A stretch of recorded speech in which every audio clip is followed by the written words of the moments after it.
Aê! Oi, Aê! Agora sim! Olha que tudo coisa linda que bem? tá! E aí, Gabriel, como você tá? Tô ótimo, graças a Deus tudo bem. Então, E que contigo por ótimo. aí? Também, tudo bem, tudo certo. Como é que tá aí em Campinas tudo? Tudo tranquilo. Aqui tá esfriando para novembro, um tempo estranho. E aí, como tá? Aqui também, aqui em novembro a gente tava com uma mínima tipo de 16, 17 graus à noite. Durante o dia foi assim uns 23, mas tá bem mais fresco que o habitual também. Então, estranho, né? O tempo tá ficando doido. Verdade, verdade. Bastante chuvoso também. Aí tem chovido ou tá seco aí? Não, bastante chuva aqui também. Tem chovido É. muita água. Maravilha. Depois que teve um período de seca, né? Agora já estamos com um período de mais chuva de novo. É isso mesmo. Buenas, então tu me diga onde é que tá? Tu tá no consultório, tá em casa, onde é que Tô tu no tá? consultório. Hoje tive um dia que comecei às 10 para 5 da manhã, Gabriel. Uau! Começou É, 10 para 5. exatamente. E no consultório Nossa. comecei às 9, mas comecei trabalhando com outras coisas no projeto nosso, né? Aham. E aí depois emendei no consultório até 7h30 aqui, aí eu falei, não, agora eu vou ficar aqui para live, mais fácil. Uau. E tu te alimentou ou tá em jejum? Não, tô alimentada. Imagina, nutricionista programa tudo. A alimentação nunca esquece, né? Maravilha, maravilha. Então tá ótimo, lindo, lindo teu consultório. Ah, E obrigada. vamos começar então. A nossa ideia hoje é falar sobre programação metabólica, né? Como que a gente pode evitar, né, as doenças que acontecem no adulto e como que isso começa durante a gestação e durante os primeiros 1000 dias de vida. Essa é a Uhum, ideia, né? A questão dos primeiros 1000 dias, que pega a gestação e o período pós-parto e, sim. e como que isso tudo começa. Então, começa dizendo para nós qual é a tua visão, como é que começa isso tudo, né? Como é que o período gestacional ou até pré-gestacional, começa por onde tu achar melhor, ele começa a repercutir e a programar o que vai acontecer lá depois de 20, 30, 40, 50 anos de vida adulta.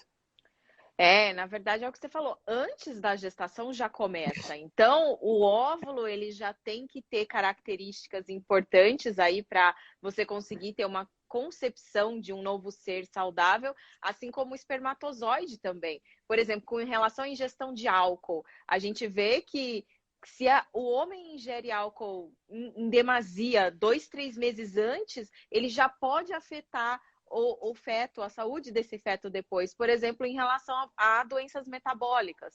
Assim como a mulher também, ela se ela toma álcool 6 meses antes, né, dessa concepção em demasia, ela também pode trazer malefícios para esse feto e depois para essa criança e para o adulto, especialmente em relação às questões metabólicas, que é o tema da nossa live de hoje, né, que nós vamos falar de obesidade, diabetes, e resistência à insulina e tudo mais. Então, essa fase já é muito importante. Então, quando a pessoa fala, eu quero engravidar, o casal pensa dessa forma, é muito importante já procurar um nutricionista capacitado nessa área, porque isso é muito mais complexo do que a gente pode imaginar, para fazer esse preparo do organismo. Quer dizer, vamos avaliar os micronutrientes, como está a qualidade da dieta, como estão os exames laboratoriais dessas pessoas, como está o estilo de vida, o nível de estresse. Então, tudo isso vai ajudar ou dificultar essa fase pré-concepção. E aí, depois Perfeito. a mulher engravida, né? E aí ela engravida e aí o que acontece? A gente vai ter também outras preocupações. Então, por exemplo, qual que é o ganho de peso dessa mulher?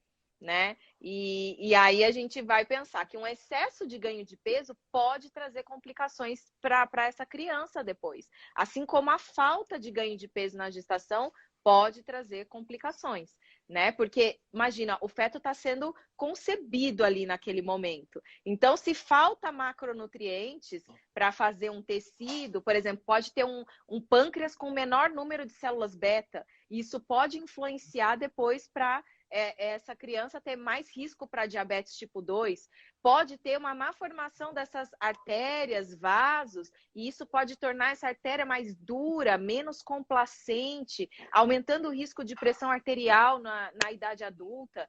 Você pode ter uma formação de massa adiposa muito superior à massa muscular, por exemplo.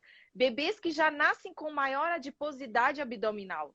Por quê? Porque a mãe come dieta de alto índice glicêmico, que vai gerar hiperglicemia pós-prandial, e essa hiperglicemia pós-prandial vai para o feto, porque passa pela placenta essa glicose por gradiente de concentração, ele vai produzir muita insulina, e muita insulina anabólica, ele vai fazer muita gordura, né? Claro. Então, Nossa, incrível. Deixa eu te interromper um pouquinho e recapitular algumas coisas. Então, assim, tu começou dizendo que se a mãe bebe álcool cerca de 1 mês ou 2 meses antes da o pai concepção. 3 meses antes e a mãe 6 meses antes, né? Isso, Assim, em demasia, né? O excesso. o pai com excesso de álcool 3 meses antes e a mãe 6 meses antes da concepção, isso já vai alterar a programação metabólica do bebê.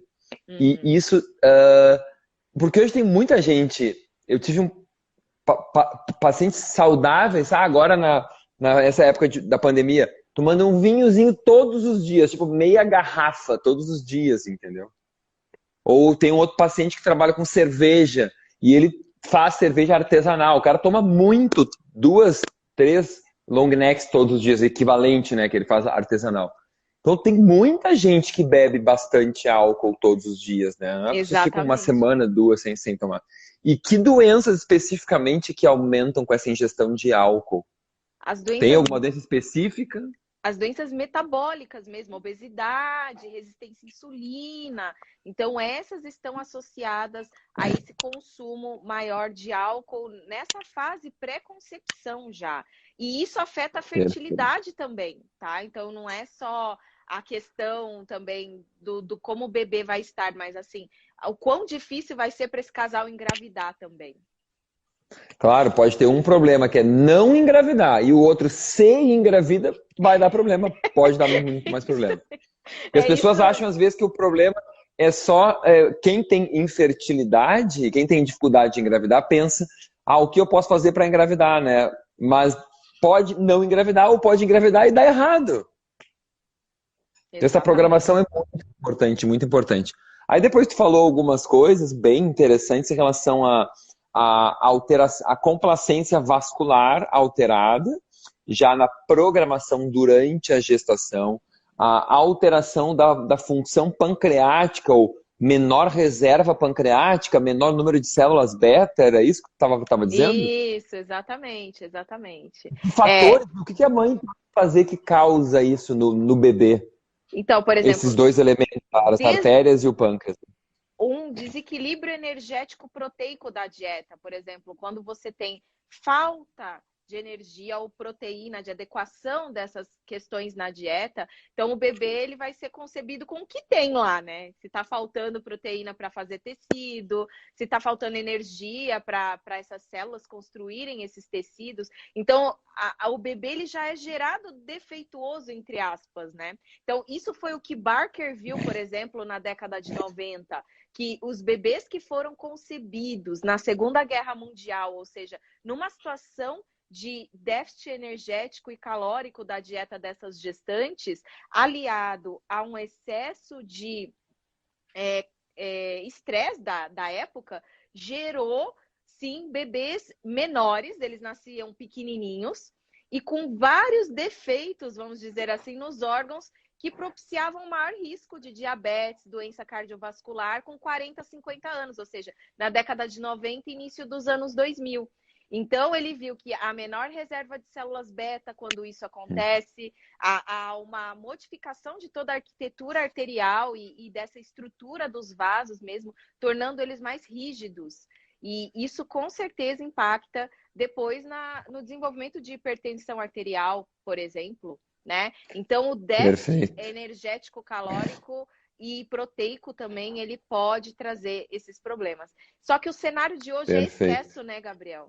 Aí a gente tem um outro lado, que daí o excesso que eu falei depois, né, dos carboidratos, da hiperglicemia pós-prandial dessa gestante, vai gerar um bebê maior de tamanho, mas com mais gordura corporal também, né? Com maior Ou seja, adiposidade.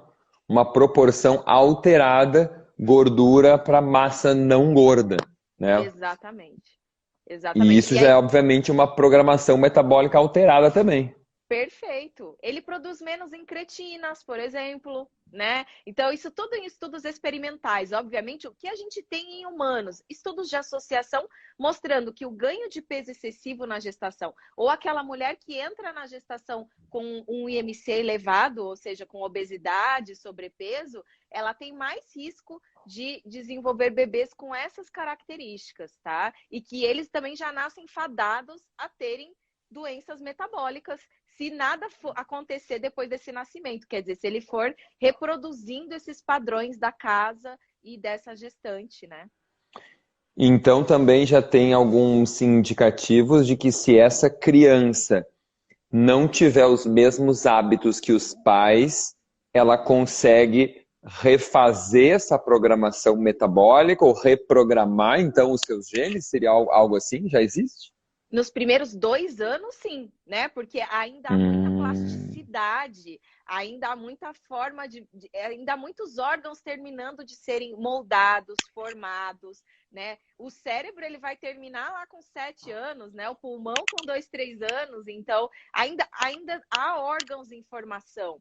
Então, você consegue no início da vida, se fez tudo errado na gestação, na pré-concepção, ou seja, nessa fase, desde o nascimento até os 2 primeiros anos de vida, a gente pode sim melhorar esses riscos todos que ele tem, porque, né, não foi gerado da forma correta e nem seguiu a gestação nas melhores condições ali. Então, ainda há tempo.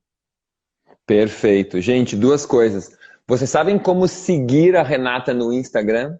Sabem como? Ali em cima, ó, se vocês clicarem onde está o meu nome, Gabriel de Carvalho, também aparece o nome dela. Então é só clicar ali que vai aparecer o meu nome e o nome dela. Vocês têm o Instagram dela para poderem segui-la. Vocês viram a preciosidade das informações que a Renata está passando para nós aqui, né? Se vocês quiserem também fazer alguma pergunta para a doutora Renata aqui durante a nossa live agora, tem o pontinho de interrogação aqui embaixo com o balãozinho. Vocês podem clicar ali e mandar uma pergunta, né, Rê? Tudo bem? Pode receber perguntas do povo tudo aí? bem, sem problema Show de algum. bola. Parece que chegou uma aqui. Deixa eu ver se dá para entender alguma coisa. Vamos lá aqui, ó. Vou colocar aqui no ar, tá, Rê? Vamos lá. Vamos tentar aqui então. Olha só.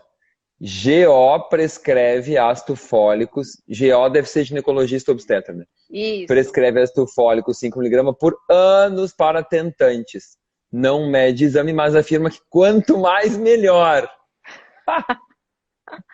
É terrível, não, Gabriel? Só Jesus na causa. Eu, Isso aí eu para mim acho. é falta de leitura de artigos científicos, né? Acho que é excesso de trabalho e pouco estudo.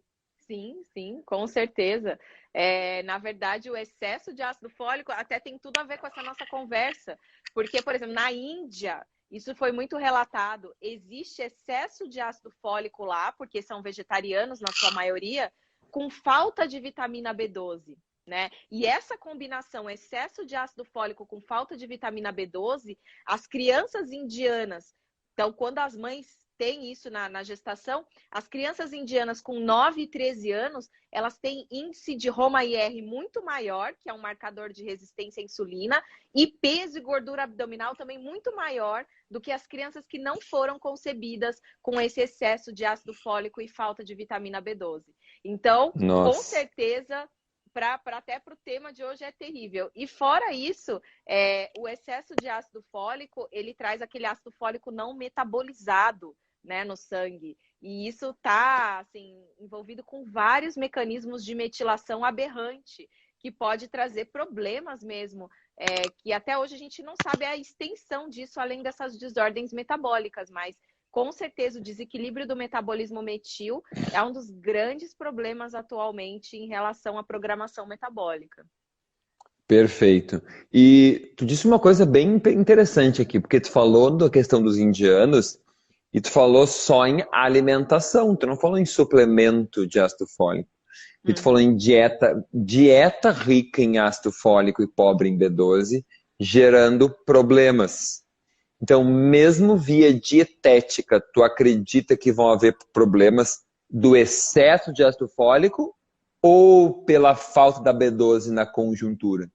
Na conjuntura, a falta da B12 e o excesso de ácido fólico, com certeza essa combinação que para essa programação metabólica não é interessante. E aí, quando a gente entra em suplementação, também tem essa questão, aumenta risco de asma, tem trabalhos com autismo, né? Então, são várias questões desse ácido fólico não metabolizado, que realmente o que a gente tem é folato alimentar. Ácido fólico é sintético, é um suplemento, né?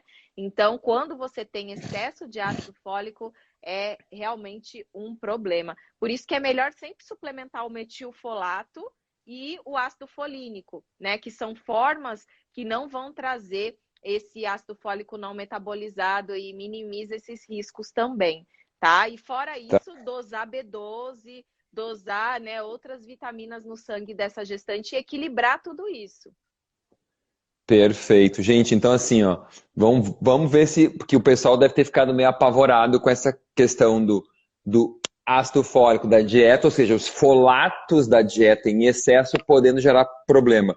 Eu acho que é assim, ó, se a pessoa come muita verdura, tipo um vegetariano, porque os indianos são majoritariamente, comem pouca proteína, muito lacto-vegetarianos, ovo-lacto-vegetarianos, tá? E, e aí, então, o que acontece? Tem pouca B12 na dieta deles. Então, por mais que sejam folatos alimentares, esse folato não é metabolizado e não consegue reagir lá com a homocisteína, gerando o SAMe e podendo fazer a metilação do DNA de forma adequada. Então, por mais que seja da dieta, a falta da B12 impede que ele seja usado. E aí ele fica lá parado, fazendo o que não devia fazer, que são esses ácidos, esses folatos não metabolizados, unmetabolized folates, tá? Então, pela alimentação sem B12 já é ruim, e com alimento com B12, se tu fizer um suplemento desse de 5 miligramas, que foi a pergunta da Mari, acho que foi, vai ter problema também. Vai acontecer o quê? Vai ter esse monte de ácido fólico não metabolizado. É isso, Sim, Rê? sim. Sim, é. Beleza. E esse ácido fólico não metabolizado monte, realmente ele é muito mais acumulado, na verdade, só é acumulado quando é oferecido dessa forma. Então, é importante também entender que o ácido fólico não é a melhor escolha para suplemento hoje em dia. A gente pode usar o metilfolato, que é uma escolha muito melhor, ou o ácido folínico também, que é outra forma de folato como suplemento que diminui essa presença de ácido fólico não metabolizado no sangue, tá? Então, a escolha também Perfeito. que ele colocou, não só a dose, mas a escolha do tipo de B9 que foi usado aqui também não é a melhor, né? Perfeito. Rê, teve uma chuva de perguntas aqui para ti. E vamos Que ótimo. passar algumas, porque tem já mais de 10. Já estamos com umas 20, eu acho, aqui, tá? Então Tá. vamos lá. Essa aqui é a primeira da Ariana. Vamos lá. Primeiro filho com autismo. Posso diminuir as chances do segundo ter autismo? Sim. Então, tem muitos estudos que mostram isso. Então, por exemplo, a questão da microbiota intestinal nessa gestação é um fator, né? Nós temos que pensar como que tá? Tá com desbiose? Não tá? Como tá o equilíbrio da microbiota? Porque isso tem relação. Outra coisa, micronutrientes. Então, hoje tem estudos que mostram que quando você faz uma suplementação de micronutriente adequada numa mulher que já teve um primeiro filho autista, o segundo filho, a chance de ter cai muito, tá? Então, assim, fazer uma boa análise bioquímica, né, nessa próxima gestação aí, prévia a essa próxima gestação, para minimizar a deficiência de zinco, né, das vitaminas do complexo B, de magnésio, vitamina D, tá? Então, um bom aporte desses nutrientes todos. Ingestão de alérgenos alimentares, como que tá isso também na gestante?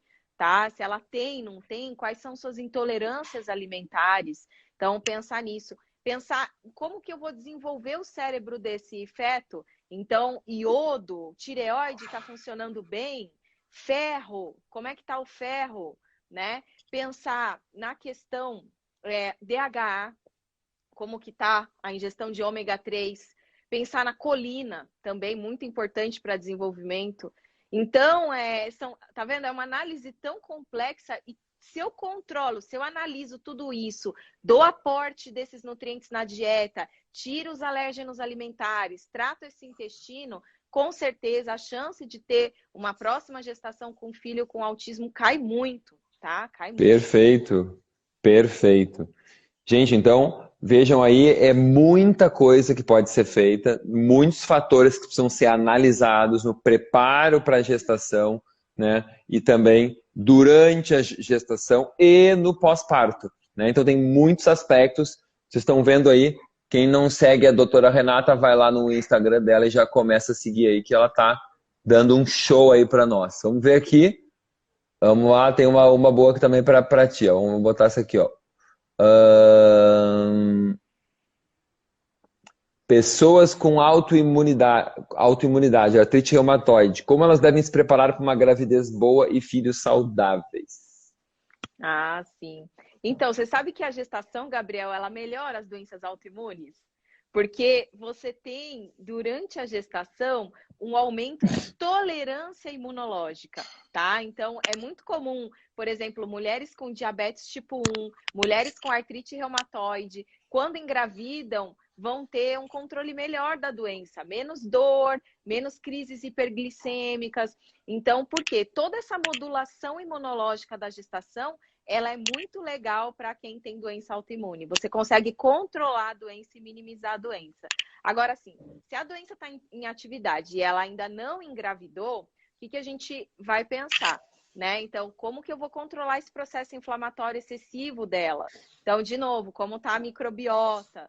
Como está a ingestão de glúten dela e de outros alérgenos alimentares, tá?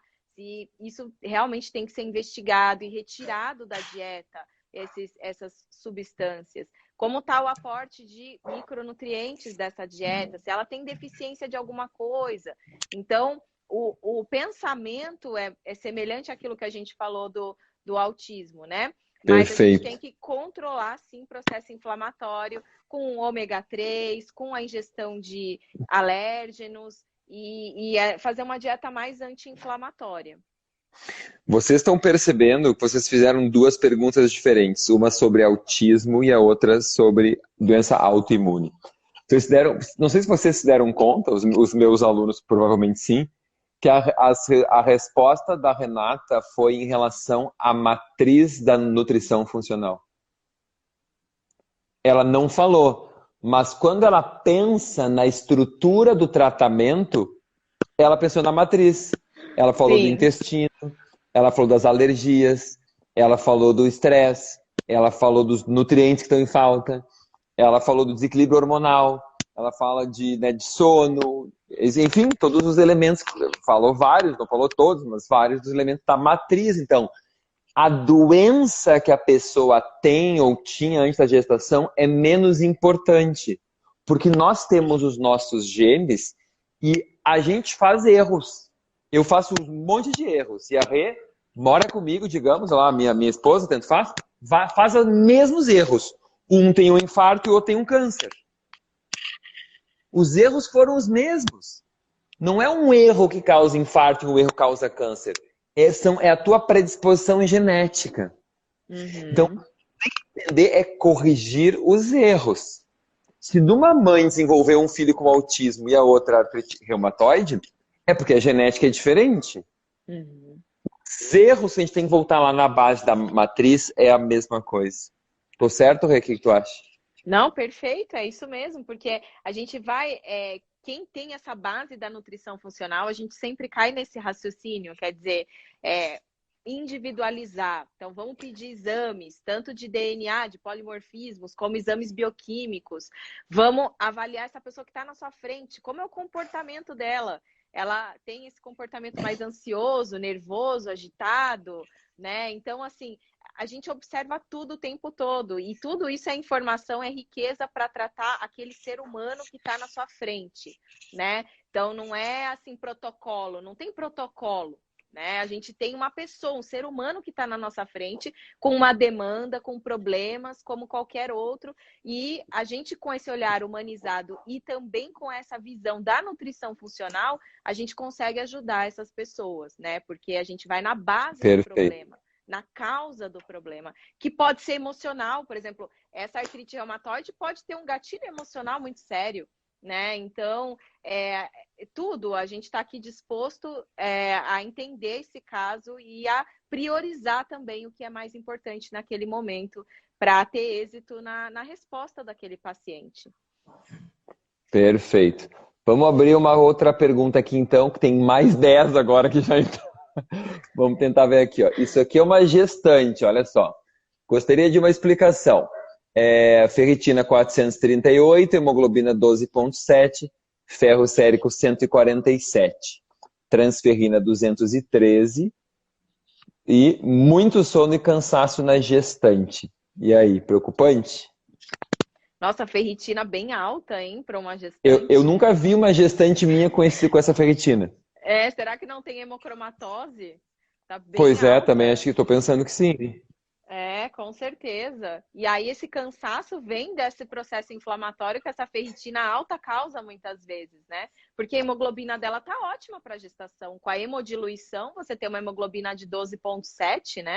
Então ela tá bem de hemoglobina. O ferro sérico também tá bem. Essa transferrina aqui, que para mim eu costumo olhar mais a saturação de transferrina para ver como tá, né?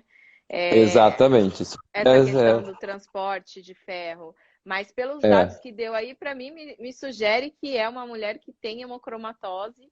E aí esse cansaço dela vem muito das reações inflamatórias que essa ferritina alta causa. É como você falou, eu nunca vi uma mulher grávida com uma ferritina tão alta assim. Nunca vi na minha vida, nenhuma. Certo, nenhuma. Nunca vi. Parece até estranho. Então, assim, ó, o que eu concordo, essa ferritina está muito alta, muito estranha. O ferro sérico alto indica que a saturação da transferrina está muito alta, né? Porque o ferro sérico, o ferro que é emitido no soro, é o ferro que está dentro da transferrina. Não da ferritina, tá, gente? A transferrina baixa confirma esse excesso de ferro, tá? Quanto mais ferro tem, mais a transferrina total cai no nosso soro. Por isso que ela está perto do mínimo. Então, tem um excesso de ferro claro, correto, então, a percepção da Renata, que pode ser uma hemocromatose, e o sono e o cansaço, aí tem as várias questões, né? Além da própria inflamação, pode ser outra coisa, pode ser porque ela tem a B12 baixa, porque ela está com pouco zinco, porque ela está com um monte de falta de micronutrientes, complexo B, um monte de coisa. Mudanças hormonais. Ou o metabolismo da glicose dela também está ruim, né? Porque nenhuma gestante já tem um metabolismo de glicose legal. Então, eu não sei como está a alimentação dela, mas isso pode causar mais cansaço, sono, quando a gente faz hipo-hiper, né? Então, essas oscilações... E tu imagina o estresse oxidativo, que ela deve estar com esse ferro todo aí. Exato. A gestação já aumenta um pouco mais o estresse oxidativo, né? Com certeza. Com esse ferro todo sobrando aí, deve estar um problemaço isso aí, né? Pelo amor de Deus. Espero que não seja ela mesma, espero que não, né? Mas não se assuste. Mas, enfim, eu faria essa pesquisa aí. Vamos ver aqui, tem uma outra aqui, tem uma outra bem interessante aqui também, eu não sei se tu vai saber, vamos lá. Uso maquiaquitas. Tive um aborto com cromassoparia. Sabe o que é isso aqui? Não. Eu também não. Cromassoparia. Meu esposo está com TSH 8,5, ferritina de 800. Cromassoparia. Bom, teve alguma alteração cromossômica. O teu está com um hipotireoidismo desgraçado e com uma ferritina no céu. Gente do céu. É isso. Essa pergunta se conecta diretamente a uma outra. Já deixa eu puxar a outra aqui, porque eu li uma outra assim, que era: e sobre o pai? Olha só. Aqui perguntou de autismo. Assim, o que que o pai tem que fazer aí? Que tu já leu estudos sobre o pai? Como é que tá isso aí? Não, não, nessa área sobre o pai é pouco, né, que a gente tem de informação. E, na verdade, o raciocínio eu faço o mesmo, né? Então, quer dizer, quando vem uma mulher que já teve um filho autista e ela quer ter uma segunda gestação, eu falo, traga seu marido também, porque ele é 50% responsável por essa geração de filho. Então, assim, não sei se porque a nossa sociedade, de uma forma geral, é machista, né? Mas tem muito pouco estudo em relação a homem nessa questão da concepção. É muito mais mulher. E aí tem sim em obesidade, por exemplo. Obesidade isso já é muito bem descrito. Quando você tem um pai obeso, mesmo que a mãe não seja obesa, essa criança já tem maior risco de ter obesidade, mesmo a mãe sendo eutrófica. Então, quer dizer, no autismo a gente pode extrapolar, apesar de não ter nenhum dado assim, mas pensar da mesma forma, né? Então, se a mãe não tem os grandes riscos para gerar um bebê autista, mas o pai tem, ou seja, tudo aquilo que a gente falou, as deficiências nutricionais, a questão do intestino, o processo de estresse oxidativo, inflamação, como que vai estar o espermatozoide dele para gerar uma nova vida, né? Então, com certeza, o casal tem que mudar, o casal tem que se cuidar. É muito importante o marido vir também, né? Especialmente nessa fase pré-concepção, porque pós-concepção aí já não tem mais o que a gente vai fazer, né? Mas a Exatamente. não ser para mudar os hábitos depois para quando o bebê nascer, porque às vezes o pai Claro, atrapalha muito a dinâmica de alimentação da família, né? Mas assim, com na certeza. questão da concepção aí é só a mãe mesmo, mas no pré-concepção aí tem muito do pai, né? O que eu tinha lido algumas coisas que eu nem faz um tempo já que eu li sobre a idade do pai. E quando o pai era não era sobre autismo especificamente, eram pais mais muito velhos, aumentavam a incidência de algumas doenças no bebê, né? Até Uhum. posso dar uma procurada nesse artigo te mandar também. Aí eles mostravam até uma curva em U, que eu achei bem interessante, porque muito jovens algumas doenças aumentavam, e muito velhos também. E a Uhum. idade ótima do pai e da mãe era ao redor dos 30 anos, mais ou menos, onde tinha menor incidência de todos os tipos de doenças, assim, combinando. Uhum. Mas pelos 30 anos. Não sei se isso se comprova, assim, é que eu tinha cara de ser um estudo de revisão, né? Já tem uns 2 anos. Eu vou encontrar ele, vou ver se eu te mando. Achei bem Tá, interessante. perfeito, pode sim. Hoje a gente fala para a mulher até uma idade menor, né? Assim, em termos de É, fertilidade, 24 sim. anos seria a idade melhor aí para engravidar, no caso da mulher. Uhum. Vamos lá aqui então. Ah, vamos ver aqui. Ah, essa aqui, ó. Nutristop, ó. Um elogio para nós aqui. Que Deixa eu ver se tem legal. agora. Palminhas também tem aqui. Muito boa essa live também tem. Ó, que mais tem aqui? Ah, aqui tem uma questão boa, olha aqui, ó. Vamos lá, ó. Ó, gestação pós-Covid pode ter problema? E aí, o que tu acha? Olha, O não, que que tu nada se pensaria? sabe ainda sobre isso, né? O que a gente sabe é que na gestação pode ter problema sim em relação à coagulação, né? Então a gente está tendo muito parto prematuro, porque tem distúrbios de hemodinâmica, de coagulação, e isso induz uma vasoconstrição na placenta grande e altera muito a dinâmica de oxigênio e de nutrientes que o bebê recebe, né? Então, está tendo muito parto prematuro por conta de infecção por Covid. E aí, o que eles estão fazendo profilaticamente é usar o Clexane, né, os anticoagulantes, mesmo que esteja tudo bem com a gestante em termos de coagulação, mas como uma questão preventiva, né? Agora, após Uhum. Covid, a gente está vendo muita coisa, né, Gabriel? A gente está vendo que o corpo, até sistema nervoso central, você viu quanta alteração em sistema nervoso central está acontecendo, né? Como que será que vão estar esses óvulos? Como que será que vai estar esse útero, né? Tudo isso para receber um bebê aí pós-Covid. Eu Realmente. acho que seria bem importante olhar com muito carinho o zinco, porque o que eu tenho visto nos meus pacientes pós-Covid é uma depressão de zinco muito grande. Então, o zinco, que já é um mineral desfavorecido, né? Todo mundo normalmente piorando ainda mais. Então, o que eu faria é olhar muito com carinho o estado nutricional, porque está depletando demais, né? E em relação à Covid, não a Covid especificamente, mas a infecções virais durante a gestação.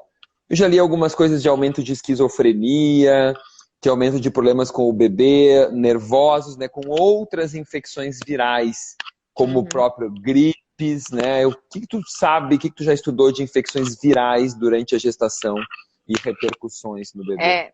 Muitas malformações, né? Então, você vê o Zika vírus, traz, né, vários problemas e pega muito o que você disse, sistema nervoso central. Então, para vírus, essa é a base. Então, visão, audição, cognição, né, comportamento.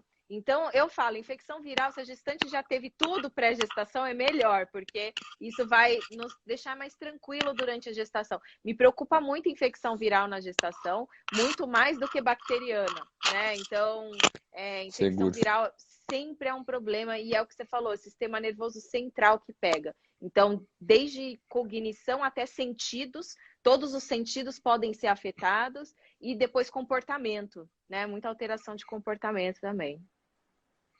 Perfeito.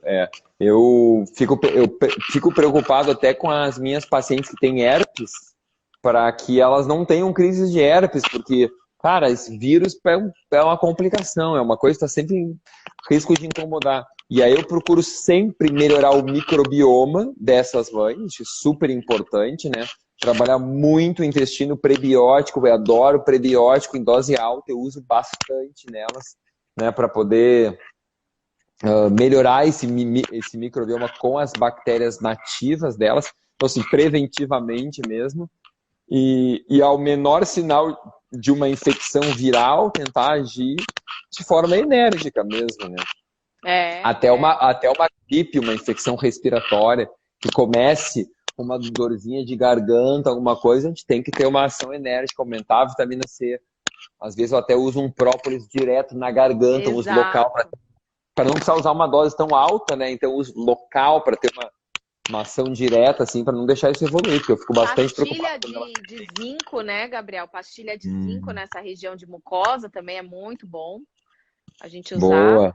E entender por que elas são tão suscetíveis, né? Porque como elas têm mais essa tolerância imunológica, porque primeiro vem antígenos do pai, depois do feto, né? Então ela tem que desenvolver uma tolerância imunológica para conseguir gerar esse bebê, senão não consegue, né?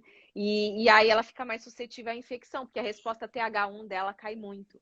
A resposta TH1 que é super importante para isso, né? Claro. Então, é isso que acontece. Então, elas são vulneráveis, elas são suscetíveis e a gente tem que cuidar muito da parte imunológica e de microbiota, assim, para conseguir diminuir esse risco de infecção. Bah, incrível, é isso mesmo, gente. Então tem que ter um cuidado muito grande, porque realmente são consequências que podem acontecer, né? Então a gente tendo o cuidado, né? O cuidado a gente pode prevenir coisas que depois que aconteceu, vai fazer o quê, gente? Fazer o quê? Nasceu o bebê com um problema, e aí? Né? Sim. Como é que tu vai saber que a infecção viral que tu teve na gestação, que aumentou a chance do teu filho ser esquizofrênico lá com décadas depois, entendeu? Então, cara, as pessoas às vezes dão sorte pro azar, né? Ficam dando margem para os problemas acontecer porque achando, torcendo para que não aconteça nada. Então, assim, a gente tem que entender, para mim, essa área de estudar a programação da gestação das mais importantes que existe, porque a gente pode definir coisas para o resto da vida, né? Coisas depois ficam, bom, quer dizer, definir entre aspas, mas ajudar nesse processo e facilitar o caminho, eu diria, né? Lógico, sabe que aquela pessoa fala assim, eu tenho tendência para engordar. Eu tenho tendência para ficar resfriada. Isso pode ser gerado, sabe, lá nas primeiras semanas de gestação, né? Então, acho que é isso que as pessoas têm que entender. Então, eu posso facilitar a vida do meu filho ou dificultar a vida dele, né? E a nutrição só que faz isso. É isso que é bonito, né? A gente come a cada 3 horas, sei lá, né? Tem refeições regulares. Quer dizer, como que a gente modula gene. Não existe fator mais importante para modular a epigenética do que nutrição. E na gestação, o que nós temos? Epigenética pura, né? Tá acontecendo o quê? Expressão de gene, repressão de gene, expressão de gene, repressão de gene. Quer dizer, e nutriente entrando, saindo. Imagine isso na sua cabeça. E daí você fala assim, eu tô grávida, eu vou engordar mesmo, porque eu já vou engordar, então eu posso comer o que eu quiser, dane-se, né? Agora eu vou ganhar 20 quilos, 10 quilos, tanto faz, entendeu? Então, assim, a consciência das pessoas tem que ser diferente. A gente tem que entender que é isso que você fala, né? Cada garfada, literalmente, da gestante, vai determinar o destino do filho dela, não só dela, do filho dela também, né? Então, é muito potente a ação do nutricionista nessa área. É muito forte. Realmente, ela é poderosa mesmo. Eu espero que essa live desperte aí um grande número de pessoas com o desejo de trabalhar nessa área e divulgar essa área. Ser um especialista nessa área não é de gestante, de programação da gestação. Não adianta ser especialista em gestante só, gente. Isso aí já é tarde.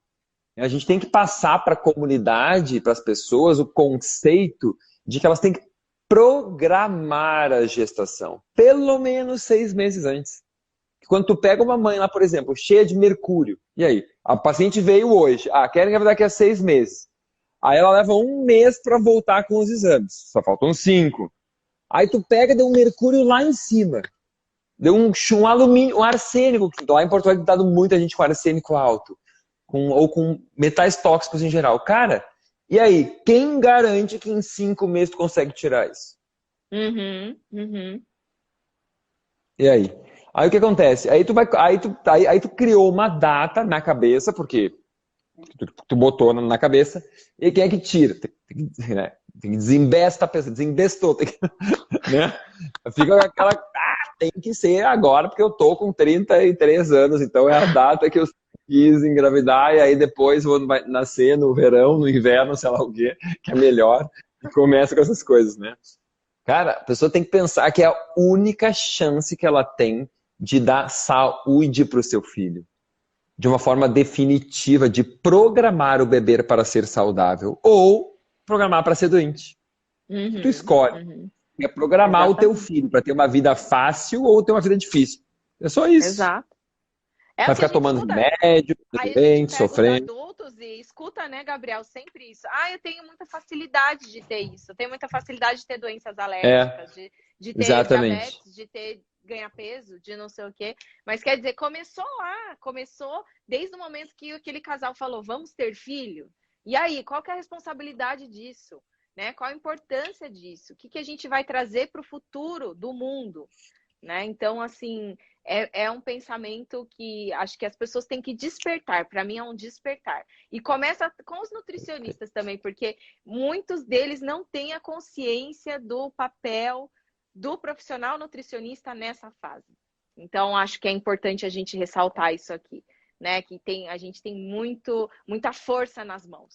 Muita força para cuidar de uma gestante, de um bebê, ou mesmo de uma mulher que quer engravidar e o casal, enfim. E eu acho que o nutricionista, em nenhum outro momento da vida, ele é tão importante e ele é o profissional mais importante com maior poder. Em nenhum outro momento da vida. A gente sabe da importância do nutricionista ao longo de toda a vida. Mas aquilo que tu faz na gestação, entre o que todos os profissionais são capazes de orientar, o que o nutricionista é capaz de orientar, pode mudar muito a vida inteira daquela pessoa. Exatamente. Seja fazendo exames de sangue adequados, de nutrientes, de metais tóxicos, arrumando a suplementação, arrumando a alimentação, orientando um sono dessa mãe, orientando a atividade física dessa mãe, orientando sobre os níveis de estresse dessa mãe, orientando o que ela come, porque o que ela come na gestação influencia no paladar do bebê, já durante a gestação. Então, tipo assim, tudo que tu vai fazendo na gestação, tu vai olhando para a matriz inteira, detoxificando essa mãe antes de engravidar, né? Ensinando essa repercussão que os hábitos dela vão ter ao longo de toda a vida. Cara, essa hora é a hora Exatamente. mais importante. Aí pensa assim, no sistema mesolímbico desse bebê está sendo formado. E aí? E essa questão da hoje de você ver compulsão alimentar. Então a gente vê muita coisa em estudo experimental, tá? De comportamento alimentar na gestação, influenciando a formação desse sistema límbico e isso influenciando no comportamento alimentar compulsivo, na preferência por alimentos mais palatáveis, né? Então, quando você tem uma dieta rica em ácido graxo saturado, uma dieta inflamatória, de alto índice glicêmico, quando você tem consumo de adoçantes, adoçantes sintéticos também faz a mesma coisa no sistema mesolímbico do feto, tá? Então, Uau! olha realmente o poder de orientação que a gente tem de mostrar os caminhos para essa mãe e aí ela seguir isso, né, com essa Uau! responsabilidade e essa consciência, né? Perfeito. Deixa eu, antes de botar a próxima pergunta aqui, fazer um merchan da minha semana dos exames laboratoriais, que começa na semana que vem, segunda-feira, gente. Segunda-feira, às 7h29, eu começo com a primeira live, A Linguagem das Células. Vai ser todos os dias às 7h29 da manhã.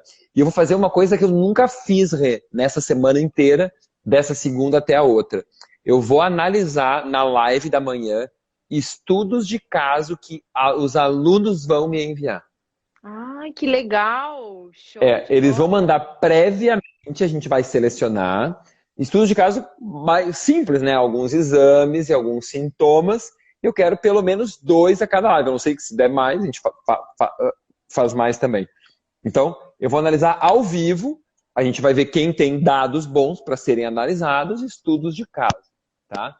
Isso vai ser uma semana inteira e logo, logo eu vou estar divulgando nos stories e com um videozinho lá no meu canal do Telegram também. Quem já está lá, eu vou colocar um vídeo lá, tá? Explicando como é que vai ser essa seleção, para onde vocês mandam, etc. Tá? E isso é começando na segunda-feira, dia 23 agora. E no dia 30, na outra segunda-feira, começa aí a semana dos exames laboratoriais, exatamente com todas as aulas online que eu vou dar pelo YouTube à noite, com os vídeos dos 4 episódios do documentário, tudo mais. Aí lá no dia 30. Mas a gente começa já segunda-feira agora com essa interpretação ao vivo, ok? Perfeito, imperdível. Beleza. Vamos ver aqui algumas coisas que tem mais aqui. Olha aqui que colocou a Cibele, ó. Meu zinco caiu muito depois que tive Covid. Ah lá, é o que você percebeu. Vamos ver aqui, tem uma aqui. Vocês estão dando um show. Deixa gravada, por favor. Vai ficar gravada, não tem problema nenhum. O meu microfone eu vi que batia na camisa aqui, né? Eu já arrumei. Vamos ver aqui. Essa aqui tem uma bem boa aqui, ó. Olha só, vamos ver essa aqui, ó. Meu filho é autista e depois que descobrimos o autismo do meu filho, descobrimos que o pai dele também é. Olha só. Deve ser um traço autista, uma característica mais leve, né? Olha só que Incrível mesmo. incrível. É. Tu trabalha com folato eritrocitário ou é só sanguíneo? Só sanguíneo. Beleza. Teve uma pergunta aí sobre folato eritrocitário. Eu não uso folato eritrocitário porque do que eu estudei era que o folato sanguíneo é melhor que o eritrocitário. Uhum. Então, síndrome de Down e autismo pode ser falta ou excesso de nutrientes na gestação? Acho que autismo a gente já falar sobre Down um pouco também. Bom, deixa contigo aí. No autismo a gente tem que ver essa parte de toxinas mesmo, que eu acho que é muito complicado isso. E Down, a gente tem que ver essa parte genética dos pais também. Então, procurar um geneticista, porque muitas vezes o que acontece? Quando o casal tem um primeiro filho Down, aí eles vão atrás de cariotipagem, de avaliar mesmo. E tem falhas muito comumente em um dos pais, tá? Nesses cromossomos, e daí muitas vezes os geneticistas conseguem mostrar isso para os pais e, obviamente, fazer o controle epigenético daí né? Como a gente está falando, quais são os nutrientes que vão modular essa epigenética? Então, pensar em ômega 3, pensar em ácido fólico, pensar em B12, pensar em zinco. Então, quais os nutrientes que fazem isso para a gente conseguir melhorar essa tendência que há muitas vezes do próprio DNA desses pais, tá? Então, a minha recomendação é procurar um geneticista mesmo.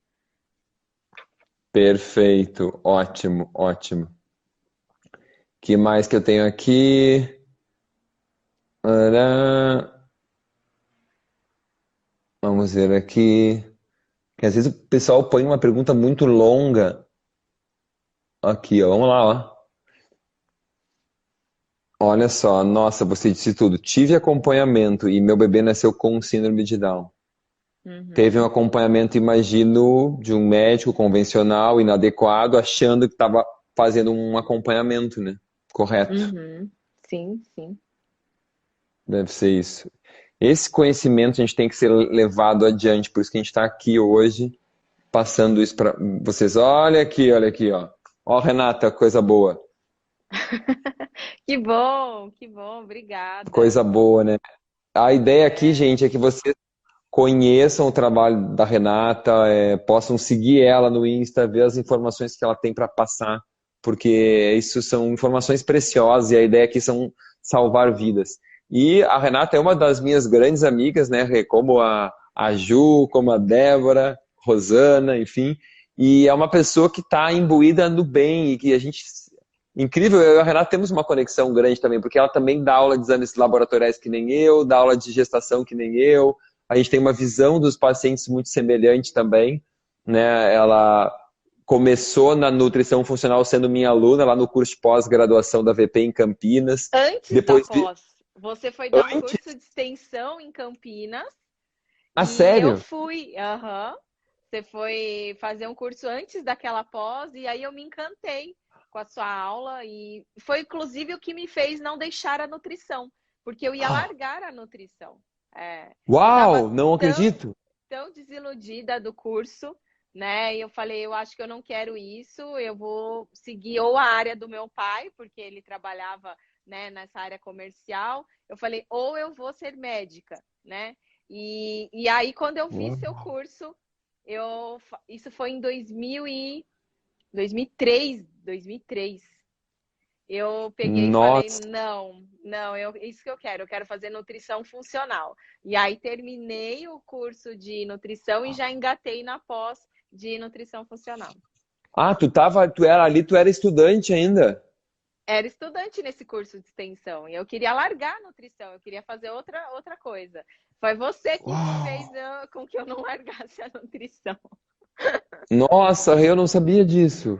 Juro, juro. Nossa, me conta uma coisa dessa ao vivo, eu fico muito emocionado. Pois é, foi você mesmo. Gente, incrível. Em É muito incrível. 2003. Sabe, tu sabe o quanto eu admiro o teu trabalho, eu gosto de ti. E eu não acredito que a gente já perdeu uma nutricionista como tu.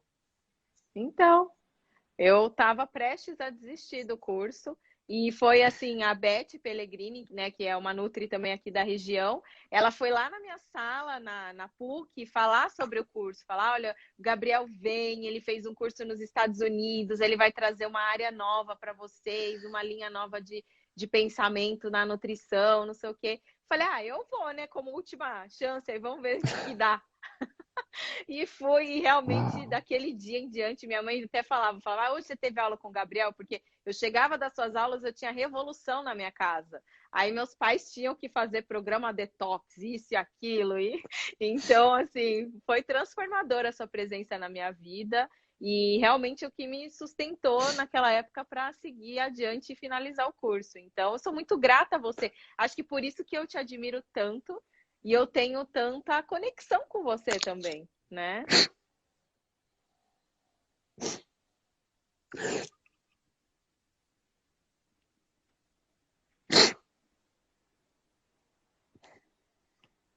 E eu lembro de todas as nossas conversas na pós, lembra quando a gente dava tudo da sua trajetória como profissional, eu admiro muito e sigo com grande, assim, admiração. e também pensando como pessoa, né? Eu falo para todo mundo, você é um dos seres humanos mais coerentes que eu conheço, porque tudo que você fala aqui pra gente, você faz, você é, né? Então, assim, a gente às vezes até quer ser, sabe? Mas a gente não consegue, e você tem essa. Não sei o que que é, mas você consegue ser muito coerente na sua vida, no seu pensamento, é muita verdade que tem em você. Então, eu te admiro muito mesmo como profissional, não preciso nem dizer, mas como ser humano, principalmente, viu? Então, saiba que você mora Nossa, aqui no meu coração. nossa, querida, olha, não preciso dizer nada, né? Eu não imaginava isso, não sabia mesmo. Nossa, Ai, incrível. Tô aqui desidratado, estando chorando. Isso aí, não vale, vocês agora me fazer chorar. É por isso que eu só faço live sozinho. Quando tem convidados, me fazem chorar. Ai, ai, ai, ai. ai. Olha, se conhece desde 2013, hein? São 17 anos, eu não sabia disso. Me deixa para contar ao vivo ainda aqui no aula na internet. Hein? 300 e tantos estão assistindo ao vivo, fora se eu ver a gravação depois. Ah, Fê, Ai, Deus, ai. tomar uma. Deixa eu botar uma pergunta para tu responder enquanto isso. Agora te vira aí, ó. Te vira numa pergunta.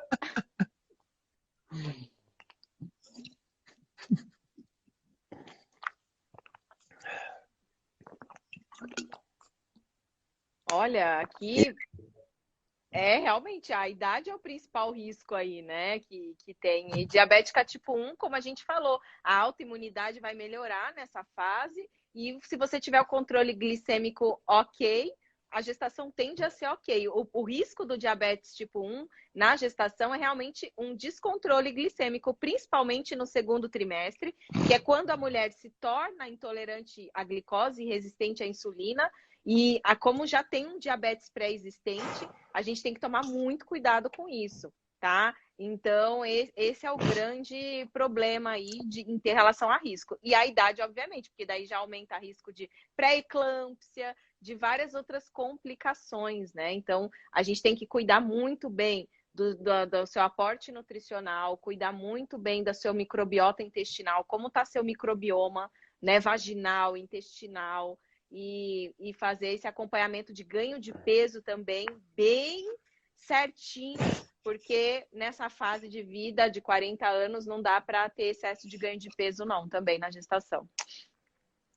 Eu também gostaria de acrescentar aqui que eu acho que um ponto é que, como ela tem esse diabetes tipo 1 há muito tempo, a chance dela ter um processo de glicação, eu não sei o controle da glicose ao longo desses anos como é que foi, né? Mas um Uhum, processo de glicação aumentada, de estresse oxidativo aumentado, de inflamação aumentada, se ela não tem um diabetes bem controlado. Então, uhum. tudo isso é fator de risco para infertilidade, para problemas na gestação. Então, fazer uma complementação nutricional adequada, caprichada, com uma pessoa que entende do assunto antes de engravidar, antes da concepção, para mim seria chave. E trabalhar bem o pai também, porque se ela tem uma Uhum. situação um pouco mais limitada, digamos assim, tentar melhorar o pai ao máximo, né? Potencializar ali, né, o pai. É. Bom, Rê, eu não vou, tem muita pergunta, cada vez aqui, agora tá com mais de 30, 40 já. A gente já tá aqui com mais de uma hora, tá? Aham. Tem uma colocação de uma ginecologista, vamos ver o que ela falou aqui, é uma ginecologista, ó. Sou gineco, depois comecei a assistir o Gabriel, me interessei pela nutrição. Olha que legal, ó, Élida. Que bom isso, É. que bom, Élida, coisa boa. Sabe que no meu curso de materno infantil, que eu sempre dei presencial, sempre tinha ginecologistas e eles vinham sempre com essa visão, fala, puxa, eu aprendi muito sobre nutrição, que é uma coisa que a gente não vê, né, na faculdade, nem na especialidade quando vai fazer residência e tudo mais. Então, tem cada vez mais ginecologistas buscando o conteúdo mesmo na área de nutrição. Vamos fazer então umas respostas rápidas, tá, Rê? Tá. Ó, vamos lá. Insulina de 10, glicose 92. Já estou com resistência à insulina? Sim, Ok, ótimo. Prejudica a tentante? com certeza, né? Porque a gente vê, Perfeito. por exemplo, o ovário policístico tem muito a ver com resistência à insulina, que é uma condição também de infertilidade. Então, vai piorar muito a saúde Perfeito. dos óvulos. Vamos lá, mais uma aqui. O uso de iodo na gestação traz benefícios ao feto? Depende, tá faltando, não tá? Então, tem que investigar o Exatamente. status e a dose também. Se você usa uma dose de 100, 150 microgramas, provavelmente não, mas se você usa uma dose de, sei lá, miligrama ou mais de 500 microgramas, pode ser um problema se você estiver bem de iodo. Perfeito. Rapidinho. Quais fatores nutricionais envolvidos com abortos de repetição? O que te vem em mente, assim, primeiras coisas? Coenzima Q10, disfunção mitocondrial, deficiência Perfeito. nutricional Doença celíaca, também. né? Trombofilia. Que é trombofilia. Falta de B12 causando homocysteína alta, porque em geral só dão ácido fólico, né? Uhum. Perfeito. Mais uma aqui.